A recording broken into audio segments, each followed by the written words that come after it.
احتساب عدالت نے آمدن سے زائد اثاثوں اور آف شور کمپنیز کے الزام میں نیب کی علیم خان کے مزید جسمانی ریمانڈ کی استدعا مسترد کرتے ہوئے پی ٹی آئی رہنما کو 15 روز جوڈیشل ریمانڈ پر جیل بھیج دیا ہے۔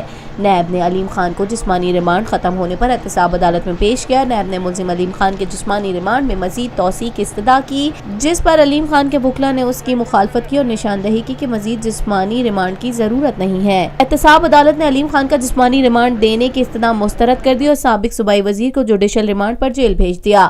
سابق صوبائی وزیر علیم خان اپنی گرفتاری کے بعد تفتیش کے لیے 28 دنوں تک نیب کی تحویل میں رہے اور نیب نے سابق صوبائی وزیر سے ذرائع آمدن سے زائد اثاثے بنانے کے الزام میں چھان بین کی۔ احتساب عدالت نے نیب کو ہدایت کی کہ جلد سے جلد علیم خان کے خلاف ریفرنس دائر کیا جائے۔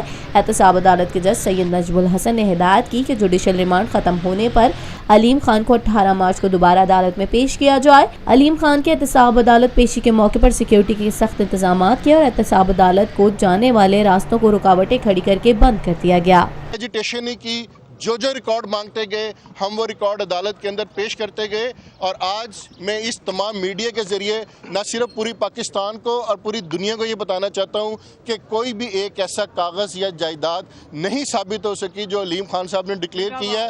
آج اللہ تعالیٰ نے حق اور سچ کا ساتھ دیا ہے اور بہت جلد انشاءاللہ تعالیٰ علیم خان صاحب اس کیس سے باہر ہو کے نہ صرف اس عوام کی بلکہ اپنے ملک کی خدمت کریں گے اور پاکستان کا نام روشن کریں گے۔ بہت شکریہ۔